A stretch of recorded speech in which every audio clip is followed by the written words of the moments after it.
Good foggy morning to you this morning. It's beautiful out here. I'll tell you what, I love waking up and seeing stuff like that. I don't love the highway. We got a highway just across the fields there. And when the wind's out of the east, it carries the sound and it gets noisy. But, you know, the rest of it's worth it. So, hey, I want to start off by answering a question in the comments because I think this is super important. So I think it's Jerry Duffy, I think his name is. Anyway, he said, great vlog as per usual. I noticed your channel, your chainsaw protective trousers, these chainsaw chaps that I got right here. He said he noticed on the left leg, you can see it right there. Yeah, got a little chewed up there. And he wanted me to talk about how it happened. Now, first of all, I still wear these chaps because it didn't get the inside, you know, that stops the chain. It didn't get into that stringy material. It just cut the orange stuff on the outside. So they're still good and I still wear them. And the point is that I wear them. So anyway, how it happened. So how it happened is I'm out and I'm using the chainsaw and it was a pretty decent job. We were in the woods and we're, you know, trucking through all the branches and stuff that are on the ground and all the scrub and whatnot. And I was getting tired, and that's when you got to quit. Right when you know you're starting to get tired, you want to say, let's just do one more. You better just stop. That's just my advice.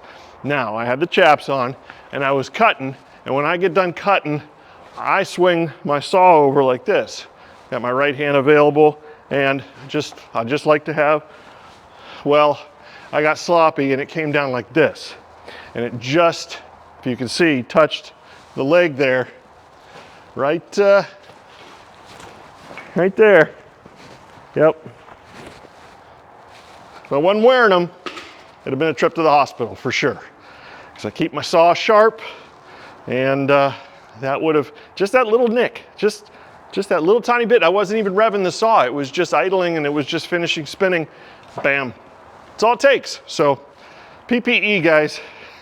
Sometimes you just like want to get things done and you just go and do it, but no, put it on.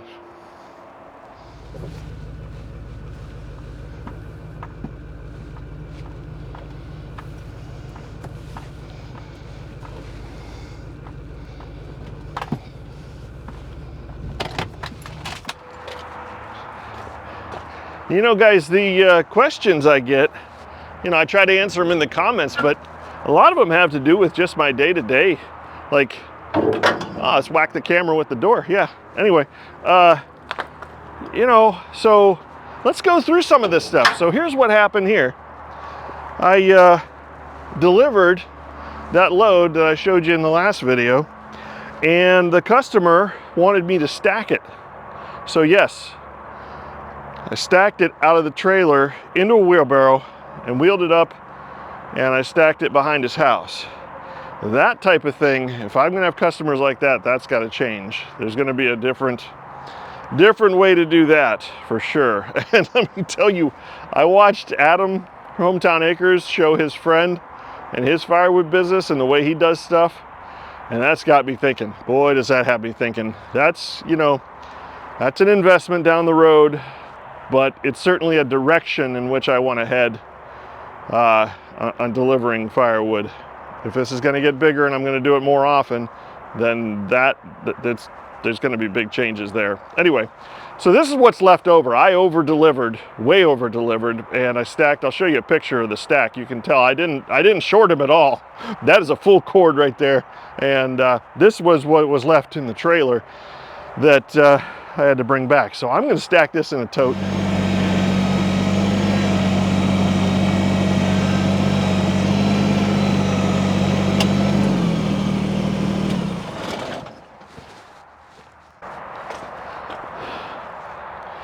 Yeah, I need to get this trailer emptied because I really think I want to take the money that I made from that firewood sale and put it into totes.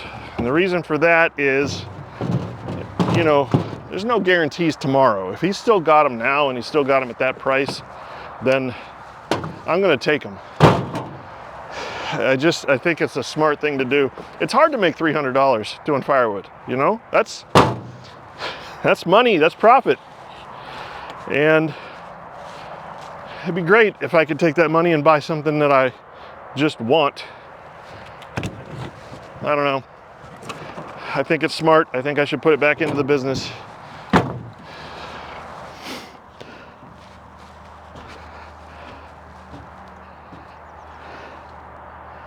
That's a 1/6 of a cord, just in case anybody's wondering how much the BX can lift in an IBC tote. And yeah, that's a 1/6 of a cord. So that's what I'm doing in these IBC totes. And there's still some left in the trailer. Now my business motto, one of them is I under promise and over deliver, but this is ridiculous. That guy would have gotten, yeah. All right. So this is gonna go in the barn.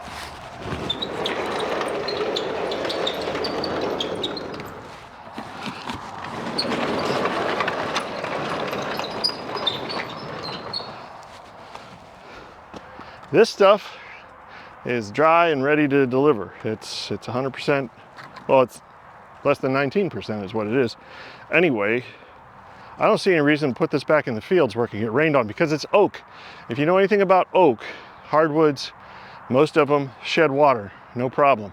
They can sit out there and just dry till the cows come home. But oak will absorb water, and you can see a little bit on some of these pieces. There's a little bit of mold growth starting, and I don't like that. They're not bad, they're fine. Definitely good enough, but I'm gonna put these in the barn.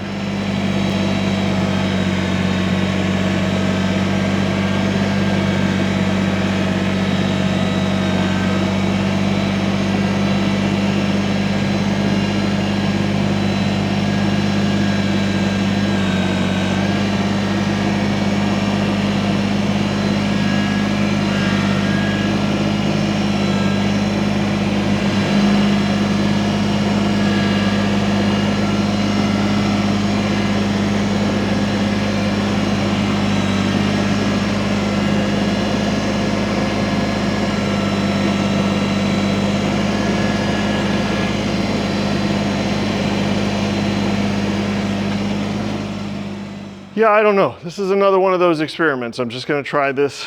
So we're gonna put this in here to keep it from getting any more moisture at all. Should dry just fine in here. Once again, you know, I'm watching other channels too and learning. Adam from Hometown Acres, he's putting his firewood under his new building in totes. He can lift a lot more than I can, but he's managing a full tote, putting it under there. I'm gonna try it. I'm learning from other people too. And he's learning from a guy, I wish I knew the guy's name, I can't remember, but that guy's got a, man does he got a, it's a firewood business beyond anything else. And if you're gonna learn from somebody that's doing it right, that's successful like that. So I am not of the ego that I have to do things my way. And that's why I like having an open mind and keeping different scenarios, and you've got to have a focus. You got to have like a goal, like what do I want to do? What's my main objective? If your main objective is to be able to deliver these things in these baskets, which is where I'm going, then focus there. If it's just dumping them, if it's just, you know, putting loads in the dump trailer and dumping them, which is where I am right now, then I'm fine. But I want to grow. I want to make things better. I want to add more value to myself and to my customers. So I'm rambling a lot, but this is behind the scenes. This is what goes on in my head. It's constantly. I lose sleep over because of it. Anyway, let's get something else done. And this is the tote that I just stacked in the last video when I was showing my whole process the way it is right now. Don't think that's set in stone. Anyway, the process that I have right now, I put a 1/6 of a cord in an IBC tote, and then I move it with the tractor. But this is 100% red oak. If I'm a betting man, I can't even get this off the ground and move it. That's all I need to do. I need to get it off the ground and move it. I'm gonna set it right over there with the other one. But my money's on no.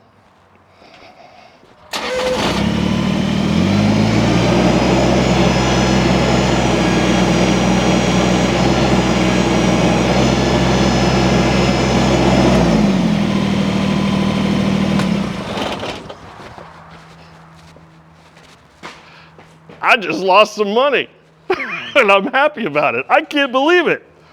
I'm telling you, it's green red oak too. It's not dry. I just split this yesterday and I lifted it with a Kubota BX. Whoo, it's heavy. This is what, it's all back against the back. More leverage. I'm thrilled. I can at least move it and put it over with the other. And when it's dry, of course, it's going to weigh a lot less. So let's get this over with the other one.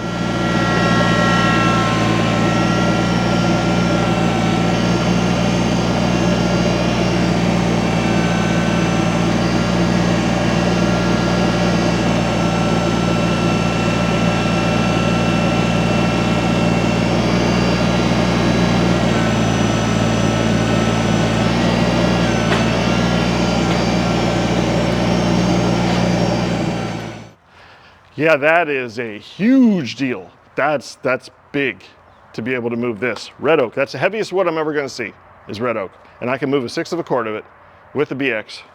Yep, that's great. Now, of course, red oak also takes the longest to dry, and I just prolong that process by putting it inside, because when it's outside, it gets sun and wind. I can leave these barn doors open if I want. They get a little bit of sun and wind. But really the main thing for any seasoning process is time. It has to sit for a long, long time. So it might take a little bit longer. Typically red oak takes 2 years before it's ready to sell. And I can move it. I can move it. That's the game changer right there, is to be able to move it. So yeah, I can change my mind. All right, the next thing I want to do today is I'm going to get this out of the way. This is the uglies. This is the stuff that I give to my dad.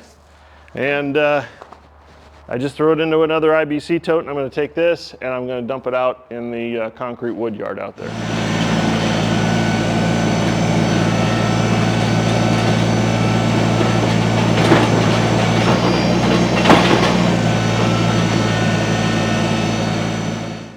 So this pile just sits.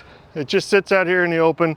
I know it's on concrete, and I know concrete absorbs moisture too, and the stuff on the bottom, blah, blah, blah, whatever. It's fine. My dad, it's kind of like boiler wood for him, and he could throw anything in his wood burner. Rotten, green, it doesn't matter. So this is just a good place to keep it, because with the concrete around it, I can just scoop it up with the bucket and dump it in the trailer and take it over to his house. So that's this part of the process. Yep, I did it. Bought another 12 totes. Yeah, like I say, I think it's wise. I think it is. These are available now at that price, 25 bucks a piece, which I think is a darn good price. No guarantees that next year will be the same. So get them while I can, and I got them. I've got 24 of them now. Is that gonna be enough? Well, for my little operation right now, it's gonna be enough. That will, believe it or not, only allow me to put 4 cords in totes. 24 at 1/6 of a cord per tote, 24 divided by 6, 4 cords. Well, got them unloaded. You know, somebody commented in the last video, I didn't talk at all. I just showed you what I did. And they said I didn't talk at all, and it was the worst video they'd ever seen. Well, you're sure getting a lot of talking in this one. Anyway, these are all unloaded. They're inside because we got a big cold front coming through. It's gonna be a lot of wind, that's a guarantee, but are we gonna get snow tomorrow? I'll believe it when I see it. So at least these are inside here, and I can work on them on the indoors and get them converted into firewood baskets.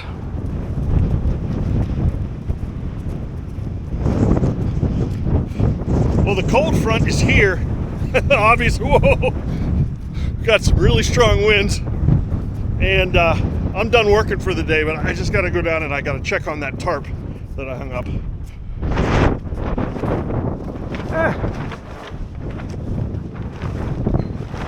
It's flapping, but it doesn't look bad.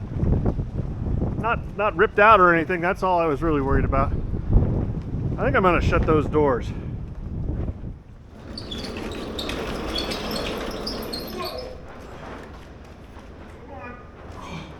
Oh my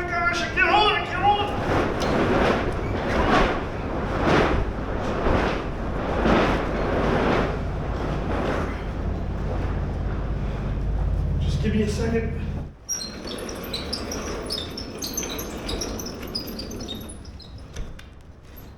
That's better. We're just gonna leave that open.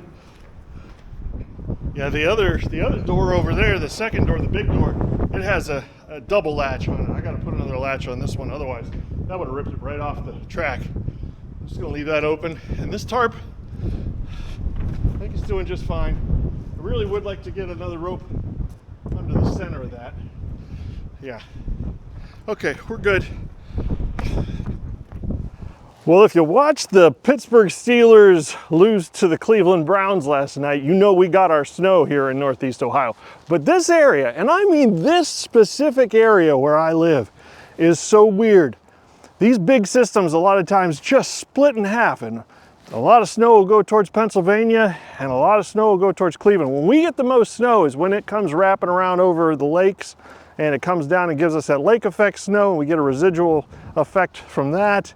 And you know, that nor'easter type thing that happens, we'll get dumped on once in a while, but it's really weird. Anyway, so things have calmed down a little bit, the winds have calmed down a little bit, and it's cold, but it's just wet. You know, oh, I've got my heated vest on. A little update on this. A couple of things I didn't tell you guys about it. First of all, this little button down here will turn the lights on or off, so you don't have to have that annoying light on all the time.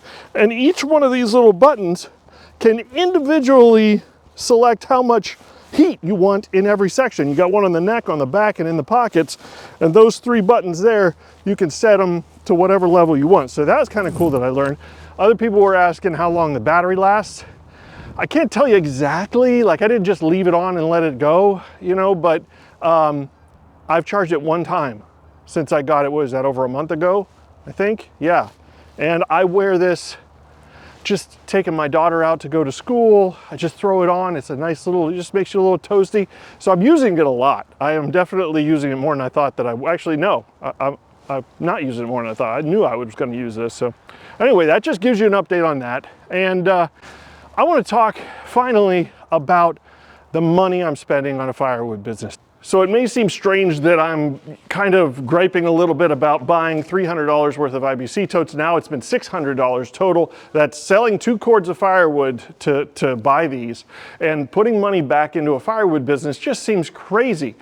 But this seems even more crazy because you might think, my goodness, Sam, all the equipment that you have.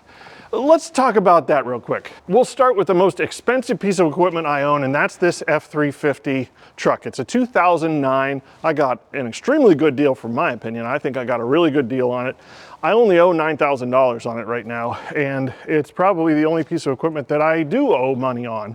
So that right there is, if you don't own a truck, you really can't do a firewood business. But I'm gonna own a truck anyway. I needed this truck anyway for my lifestyle, for where we live. A truck, if you have a truck, you know what I mean. You're always gonna own a truck. So yes, it's an expensive $35,000 piece of equipment, but it doesn't just do firewood. The firewood is I can do a firewood business because I own a truck. There's another piece of equipment that's exactly the same way. The dump trailer. Yeah, the dump trailer. Honestly, guys, I mean, you cannot run a firewood business without a truck, but you really shouldn't run a firewood business without a dump trailer. If you don't have a dump trailer, you don't know what I mean maybe, but if you do own one, you know exactly what I'm talking about. It just doesn't make much sense to be loading small amounts of firewood into a pickup truck and delivering little tiny amounts. You're not gonna be making enough money. You can keep it as a hobby like I've been doing, but if you wanna grow, you really should get a dump trailer. And would I own this dump trailer if I didn't have a firewood business? Yes, I bought this way before I decided I wanted to do a firewood business. I needed the trailer ahead of time. With all of the work that I do around just my own property, I needed the dump trailer. So once again, because I have a dump trailer, I can think about running a firewood business because I can use this for the firewood business also. It's already paid for itself, and it is paid for. I don't know anything on it, but I'm making money by using it. If you see what all this is headed, yeah, I'm using this for firewood to try and justify it a little bit better. So another piece of equipment that's entirely bought because of the firewood. This County Line 28-ton log splitter. Now, can you run a firewood business without a log splitter? Sure, you can split wood with an axe. Yeah, all day long. That's fine. I, once again, saving my time and my back, decided this was worth a purchase. This was 800 bucks. I don't think you can buy one for less than 1,000 now. I got this from Tractor Supply. And of course, I paid cash for it. So it's been paid for forever. But we always did firewood, you know? We always did firewood. So we kind of needed a log splitter. And I make firewood for my dad. And if I'm gonna do that, I might as well use this and make some money for, you know, the firewood business. So one more piece of equipment. The tractor. Yes, the tractor. And just like the truck and the dump trailer, I already own this and I need it for property maintenance. That's the reason I bought it.